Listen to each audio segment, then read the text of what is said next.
Este es mi último discurso como presidente aquí, ya es el cuarto. En el primero anuncié a la Asamblea que era muy posible que estallara un conflicto al lado de Ucrania en Palestina. Pedí que se hiciera una conferencia de paz. Los que no tenemos bombas ni grandes presupuestos no somos escuchados aquí, pero 4 años después, ya hoy, lo dantesco de la situación de Palestina no me llevó a pensar que lo mismo o casi lo mismo podría ocurrir en el Caribe colombiano cuando tiran misiles a personas jóvenes desarmadas en el mar. Y entonces ahora estamos ante una situación diferente, quizás más global. La barbarie hoy es del planeta, hoy cae sobre la humanidad entera. Los misiles sobre 17 jóvenes desarmados en las aguas del Mar Caribe, quizás algunos colombianos, la persecución, aprisionamiento y encadenamiento y expulsión de millones de migrantes, los misiles que caen sobre las 70.000 personas en Gaza y los matan, la falta de acción sobre la crisis climática, cuyas palabras se borran por orden de Trump, están ligados y obedecen a la misma causa. La migración es una excusa para que una sociedad rica, blanca y racista se crea la raza superior y no mire que sus dirigentes la llevan con toda la humanidad al abismo de su propia extinción. Dicen que los misiles en el Caribe eran para detener las drogas. Mentira, dicha aquí, en este mismo sitio. En el año 2023 y 2024 fueron los años donde más cocaína se incautó y más de 700 capos del narcotráfico fueron extraditados a Estados Unidos y Europa. Los extradité yo y la cocaína la incautó mi gobierno. Y no tiramos un solo misil ni asesinamos ningún joven. Los años donde probé que es más eficaz sustituir voluntariamente con los cultivos de hoja de coca que erradicarla forzadamente con glifosato y fuerza sobre los campesinos pobres de Colombia.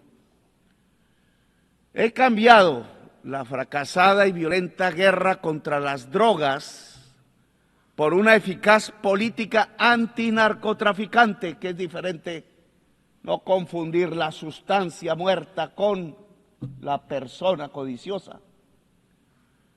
Pero necesitan violencia para dominar a Colombia y América Latina. Necesitan destruir el diálogo e imponer y lanzar misiles asesinos sobre jóvenes pobres en el Caribe. La política antidrogas no es para detener la cocaína que llega a los Estados Unidos. La política antidrogas es para dominar los pueblos del sur en general. No mira la droga, mira el poder y la dominación. Por eso hablo ante ustedes como un presidente desertificado por el mismo presidente Trump, sin que él tuviera ningún derecho a hacerlo, ni humano, ni divino y sin razón mental. Quieren violentar y forzar a decenas de miles de campesinos desde el gobierno de Estados Unidos, que está influenciado por políticos de poder colombianos mafiosos. A centenares de miles de campesinos colombianos los han masacrado como masacran a los niños en Gaza. Las masacres fueron hechas en Colombia por políticos que eran senadores, presidentes, ministros, ligados y sobornados por la mafia colombiana del narcotráfico. aliados al mismo tiempo a la extrema derecha de la Florida en Estados Unidos y ahora aliados al gobierno de Trump, aliados desde hace décadas a los capos del narcotráfico de la cocaína en Colombia, verdaderos esquifos, como dicen los italianos. Aliados a esquifos, hacen la política antidrogas desde Washington, Estados Unidos. No sé si Trump sepa que su política exterior hacia Colombia, Venezuela y el Caribe es asesorada por colombianos que son aliados políticos de la mafia de la cocaína. Yo mismo denuncié con nombre propio a estos políticos del paramilitarismo narcotraficante. Con nombre propio por una década en el Congreso de la República siendo senador, y me quisieron matar muchas veces por ello, y quisieran que no fuera presidente y me callara y me silenciara, y ahora quieren que no continúe un nuevo gobierno progresista, y por eso me desertifican casi que personalmente y calumnian a Colombia. En Colombia se ha incautado la más alta cantidad de cocaína de toda la historia del mundo y lo hizo este gobierno y me desertifican. En Colombia hemos logrado detener el crecimiento de la tasa de crecimiento de los cultivos de hoja de coca que venía de 43% anual en el gobierno de Duque y lo he bajado en este año a 3%. Y no desertificaron a Duque, que tenía un financiador narcotraficante en su campaña, y sí a Petro, porque dice cosas y verdades. Luego, la política antidrogas no es para la salud pública de la sociedad, sino para la política del poder. No quieren que se haga luz en la América Latina y llegue de nuevo la hora de los pueblos. Los jóvenes asesinados con misiles en el Caribe no eran del Tren de Aragua, que nadie quizás conozca aquí su nombre, ni de Hamas. Eran caribeños, posiblemente colombianos, y si fueron colombianos, con el perdón de quienes dominan las Naciones Unidas, debe abrirse proceso penal contra esos funcionarios que son de los Estados Unidos. Así se incluye el funcionario mayor que dio la orden, el presidente Trump, que permitió los disparos de los misiles contra los jóvenes que simplemente querían escapar de la pobreza. Jóvenes en una lancha, si tuvieran un cargamento ilícito, no eran narcotraficantes, eran simples jóvenes pobres de la América Latina que no tienen otra opción. Los narcotraficantes viven en otra parte y no es en la América Latina. Trump lanza misiles sobre lanchas desarmadas de migrantes y los acusa de narcotraficantes y terroristas sin ellos tener una sola arma para defenderse, cuando los narcotraficantes viven en Nueva York, aquí mismo, a unas cuantas cuadras, y en Miami, y hacen acuerdos con la DEA, donde les permiten traficar en África, en Europa, Rusia o China, pero no en los Estados Unidos, país que detiene el crecimiento del consumo de cocaína sin rebajarlo, solo porque sus enfermos drogadictos pasaron, y son enfermos, pasaron a consumir la droga mortal de la contracultura de la humanidad en tiempos de la extinción por la crisis climática, el fentanilo. Este fentanilo se produce en el aparato industrial de los Estados Unidos, aquí, cerca de aquí, y aquí están los consumidores. Es un autoconsumo estadounidense que deriva lo peor de lo que se ha podido entender de drogas en la historia de la humanidad desde que supimos del vino, del alcohol o de la cerveza. Adictos al fentanilo y a la gasolina, venenos totales de la vida en el mundo. peor la gasolina que el fentanilo.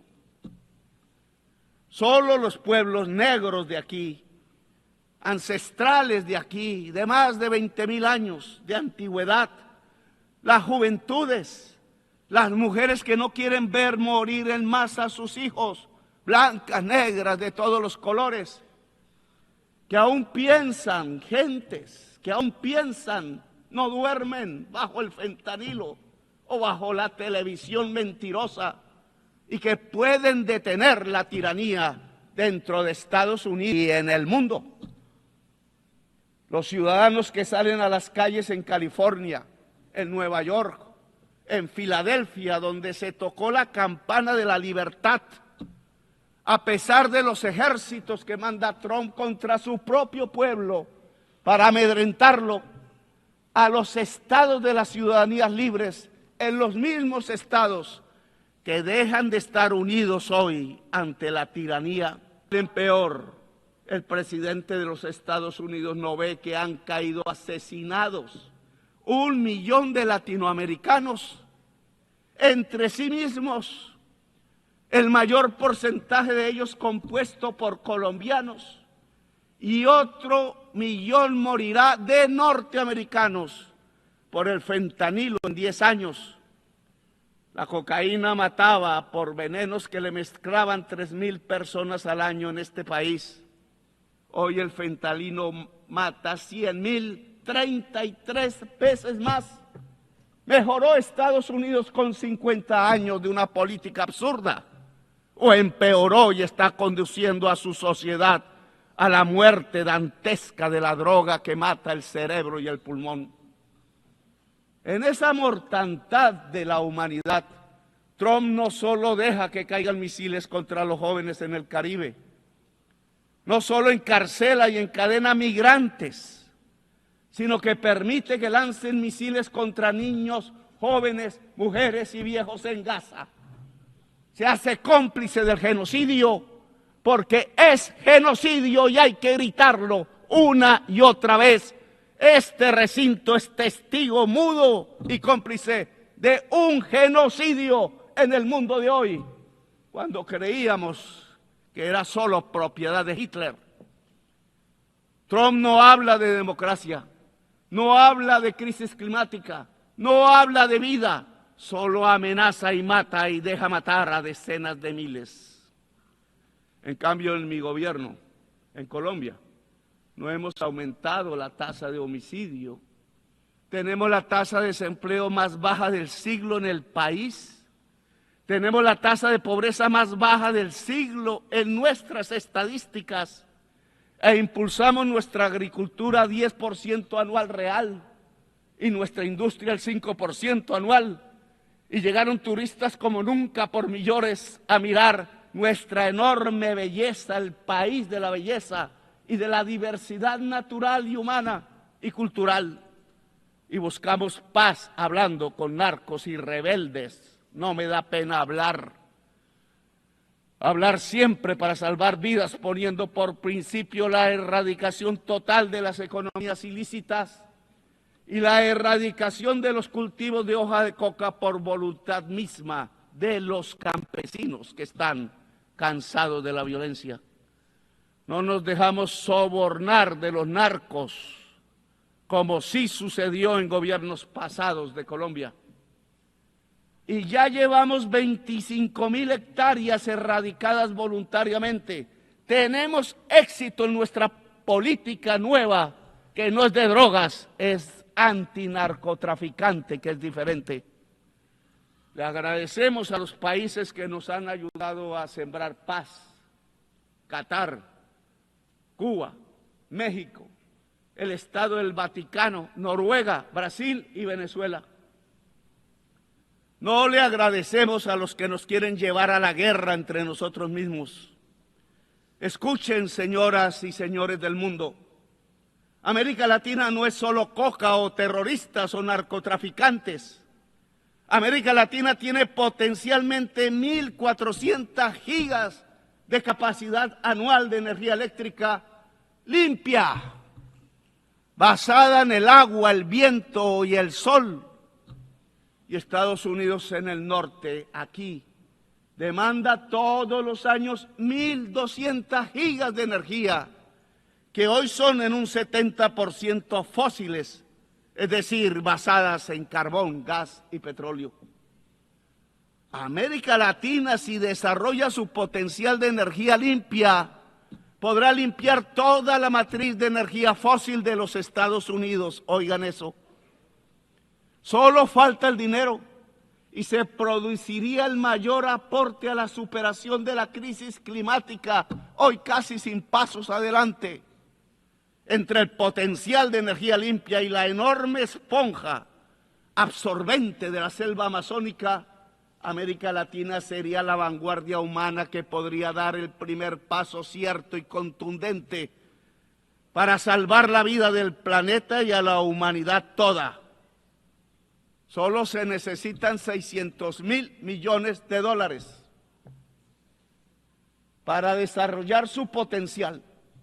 Lo mismo puede hacer África con Europa. La suma de este aspecto de descarbonización fundamental nos daría 1.200.000 millones de dólares o 1.200 billones, como se habla en inglés. Estos dineros ya están en las arcas guardados en Estados Unidos, Europa y China, pero no se mueve ni un dólar. No es rentable. O peor aún, puede ser muy rentable en términos de vida humana, incluida la vida en Estados Unidos, Europa y China.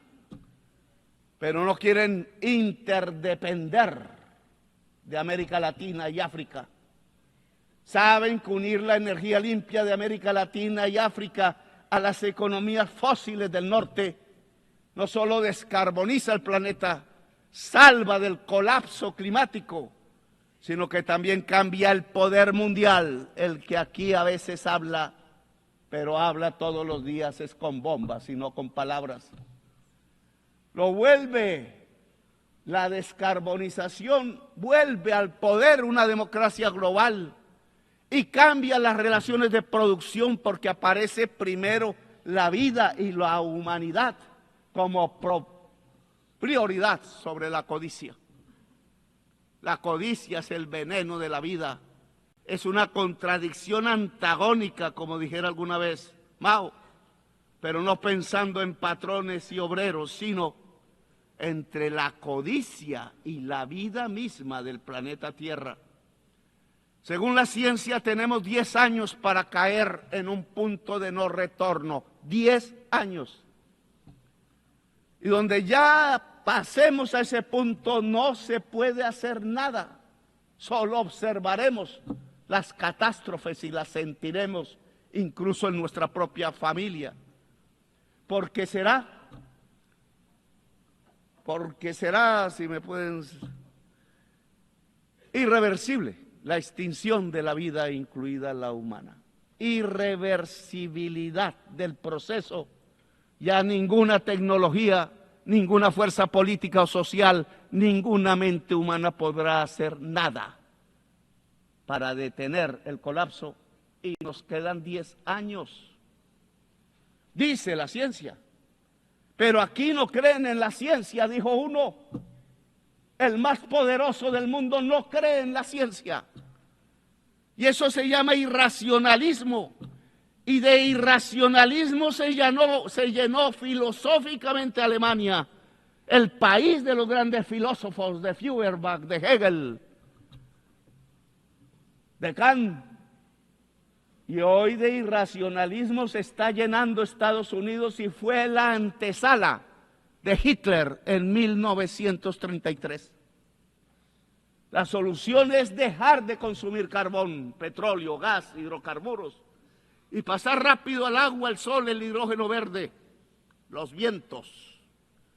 Pero la palabra descarbonización suena ahora subversiva en las conferencias de los grupos de países poderosos, el G7, el G20, y en Davos, los mega ricos. Como hace 5 siglos sonaba subversiva la palabra democracia aún aquí en Nueva York. en Cartagena, en Bogotá o en París y mucho más en Madrid. Esos dineros de los que hablo aquí, 600.000 millones de dólares, 1.200.000 millones, son en 1 o 2 ceros mayor que la cifra que prometieron los países desarrollados dar y que son limosnas. Y no cumplieron desde la COP de París porque no les interesa la descarbonización. Y es en 3 ceros la demasía de la cifra sobre los exiguos préstamos de la banca multilateral, que son eso, pura limosna inocua, pura ideología pensando que la rentabilidad del capital limpia la atmósfera y salva la vida. Mentiras ideológicas, fantasmagóricas, fetiches, para que no miremos arriba y no actuemos como humanidad. La crisis climática implica priorizar en todos los presupuestos públicos la inversión en descarbonización y adaptación. Necesita por completo una política financiera mundial diferente y abolir la prima del riesgo de la deuda. ¿Quién dijo que son riesgosos los países que no son riesgosos? Los países que emitan más gases de efecto invernadero como este, el segundo primero de la Tierra. Y que sí son riesgosos los países que absorbemos el CO2 y tenemos selvas y muchos agua y absorbemos en el sur el CO2 del norte. Porque el mercado dice lo contrario, si no es porque está equivocado y va camino al abismo de la vida.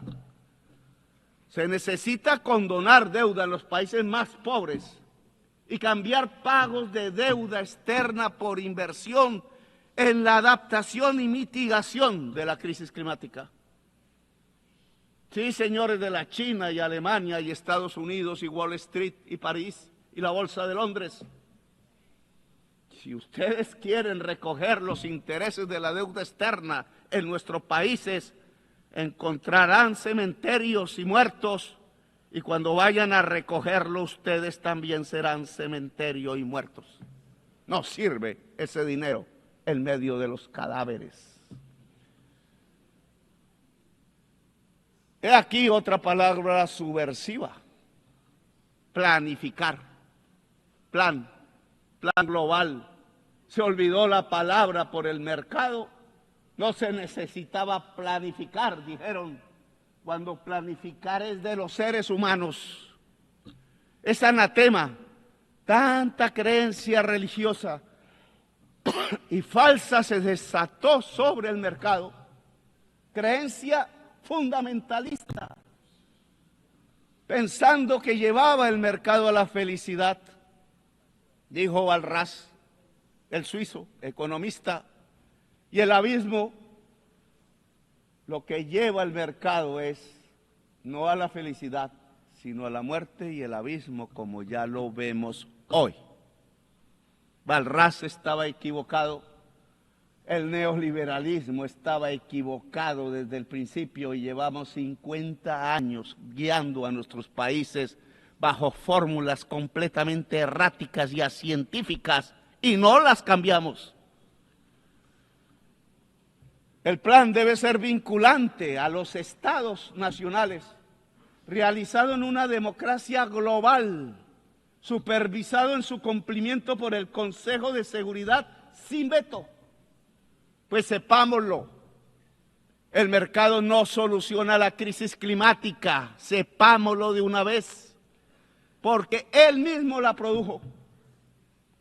Fue el capital, que es una relación humana desigual entre quien es el dueño de la máquina hambrienta de carbón y petróleo y el asalariado trabajador, hombre o mujer, que tiene que producir cada vez más cosas para que el patrón venda esas cosas hechas con la máquina del patrón que necesita cada vez más petróleo, lo que produjo la crisis climática: hacer más, vender más, ganar más, más y usar cada vez más entonces carbón, petróleo hasta nuestros días, pero no hasta la eternidad, porque ha llegado el petróleo y el carbón hasta su final, que quizás es el final del capital. Si no es del capital, será de la humanidad y de la vida entonces. El dueño del capital es un ser humano de poder y no es una cosa, no es un fetiche. Ese ser humano con su codicia, con su esclavitud total a la codicia, es el que buscará que aquí se apruebe, que se busque cada vez más petróleo, que en cada país se busque cada vez más petróleo, no importa el envenenamiento de la atmósfera con CO2, que es el envenenamiento de la vida toda del planeta. Taladrar, taladrar y taladrar, dicen sin piedad. Así que capital o vida, amigos y amigas, o codicia o vida, o barbarie o democracia local y global, o libertad o muerte, como decía Bolívar y enarbolaba esta su bandera roja, negra y también blanca. Libertad rojo, muerte negro, blanco paz posible. Es una revolución mundial de los pueblos lo que se necesita para superar positivamente la crisis climática y no dejarla llegar de crisis a colapso global.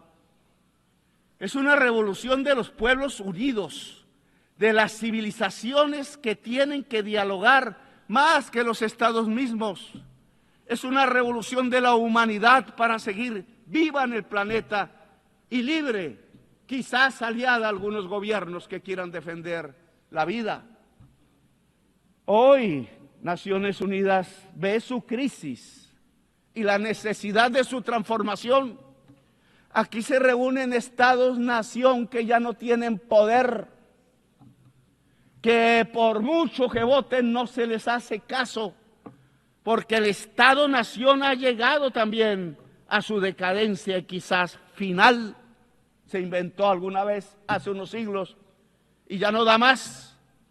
Y ya no da más porque el mismo capital se volvió global, no estatal.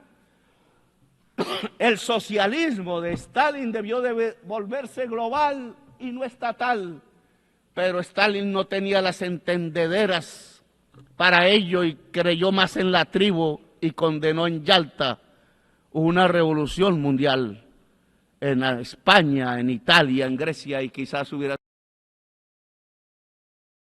sido América Latina y otros.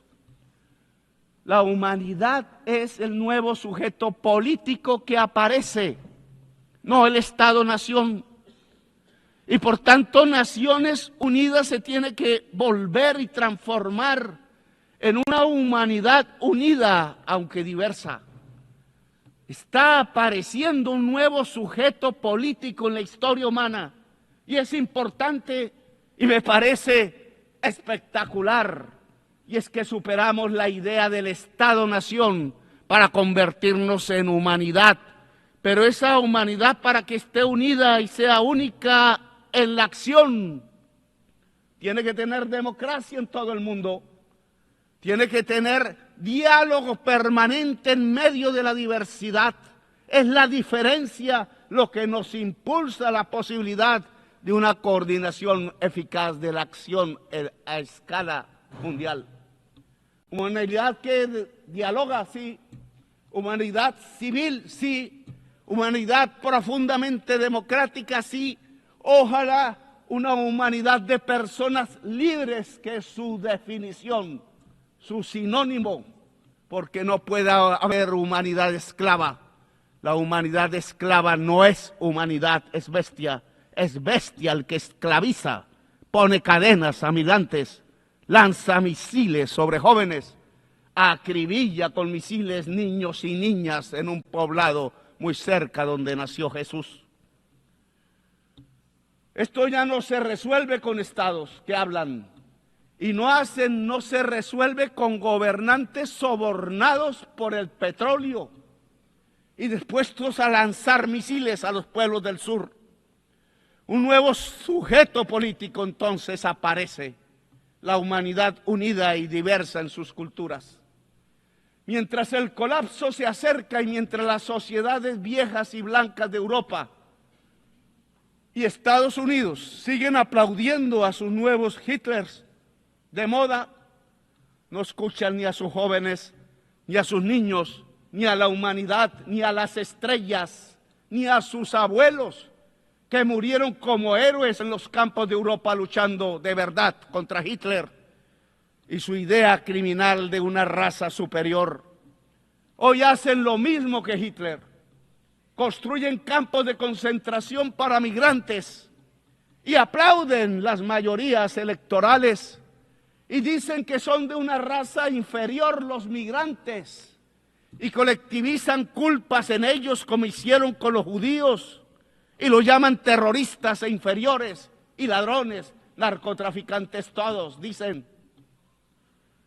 Cuando la mayoría de los narcotraficantes son rubios y de ojos azules y guardan sus enormes fortunas en los bancos más grandes del mundo y no viven en Bogotá, ni en Caracas, ni en el Caribe, ni en Gaza, sino que viven en Miami y son vecinos del presidente de los Estados Unidos y viven en Nueva York y en París y Madrid y en Dubái.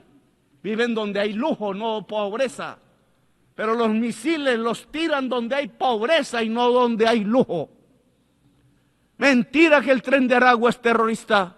Solo son delincuentes comunes en forma de banda, agrandados por la estúpida idea de bloquear a Venezuela y quedarse con su petróleo pesado y ya venenoso.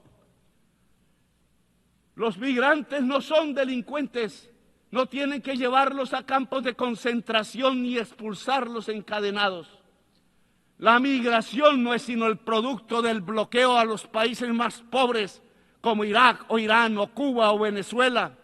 El bloqueo económico no es más que un genocidio. La migración no es sino el producto del empobrecimiento de los países más pobres por una deuda impagable y codiciosa. La migración no es más sino la consecuencia de las guerras y las invasiones por el petróleo desatadas por Estados Unidos y la Europa de la OTAN. La migración no es más sino la consecuencia de la crisis climática que transita a colapso y que deja sin agua las tierras del trópico, porque al aumentar el calor se evapora el líquido vital. La solución a la migración no es otra o muy diferente a las cadenas, a las cárceles, a los misiles. No hay raza superior, señores. No hay pueblo elegido de Dios. No lo es ni Estados Unidos ni Israel. Ignorantes fundamentalistas de extrema derecha piensan así. El pueblo elegido de Dios es la humanidad toda. Usan la migración como excusa para no hacer nada contra la crisis climática que barre cada día con la vida. Buscan la migración para ganar votos de blancos y viejos y viejas, pero para desde el poder ocultar que hay que acabar con el consumo del carbón y del petróleo y lo incentivan para taladrar y taladrar y taladrar. La ONU tiene que cambiar ya.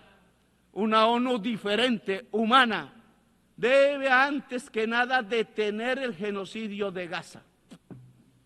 La humanidad no puede permitir ni un día más de genocidio, ni a los genocidas de Netanyahu ni sus aliados en Estados Unidos e Europa dejarlos libres. Las Naciones Unidas deben hacer respetar los tribunales internacionales de justicia, el derecho internacional que es la base de la civilización y de la sabiduría de la humanidad condensada en la historia, y debe hacer cumplir las sentencias de su justicia. La diplomacia ya acabó su papel, señores, en el caso de Gaza. No pudo solucionarlo. No es cierto, y me disculpa Macron, que podamos insistir y insistir en hablar y en hablar cuando cada segundo cae un misil y destroza los cuerpos de bebés inocentes, bebés niños y bebés niñas en el país árabe de Palestina. Cada día de mociones vetadas en el Consejo de Seguridad de la ONU, cada día que pasa son más los niños bombardeados, cada veto más bombas, cada veto más muertos. El que veta, que piensa, no es madre, no es padre, no está vivo, viene quizás de fuerzas oscuras, es un robot porque no tiene corazón para vetar. El genocidio debe parar con lo que sigue a la diplomacia. Es con una votación de la Asamblea de las Naciones Unidas, ¿sí? Y no con una votación del Consejo de Seguridad, que vetan. Es con una Uniting for Peace para Palestina, conformando una fuerza armada para defender la vida del pueblo palestino. Palabras y armas toca hoy. No son cascos azules, no entrenados y a veces indispuestos para lo que toca. Es un ejército poderoso de los países que no aceptan el genocidio. Por eso invito a las naciones del mundo y a sus pueblos sobre todo, como parte de la humanidad, trataron con tanto heroísmo a Hitler, a los ejércitos latinoamericanos de Bolívar, de Garibaldi, que también tuvo uno en Italia, de Martí, de Artigas, de Santa Cruz. Ya sobran las palabras. Es la hora de la espada de la libertad o muerte de Bolívar, porque no solo van a bombardear a Gaza, no solo al Caribe como ya lo hacen, sino a la humanidad que clama libertad, porque desde Washington y la OTAN matan la democracia y hacen renacer la tiranía y el totalitarismo a nivel global. Hay que levantar la bandera rojinegra de la libertad o muerte que alzó Bolívar, sin olvidar el color blanco que levantó junto al rojinegro, color de la paz como esperanza para que haya esperanza de vida en la tierra y en el corazón de la humanidad. Los Estados Unidos ya no enseñan democracia, sino que la matan en sus migrantes y su codicia. Estados Unidos enseñan tiranía.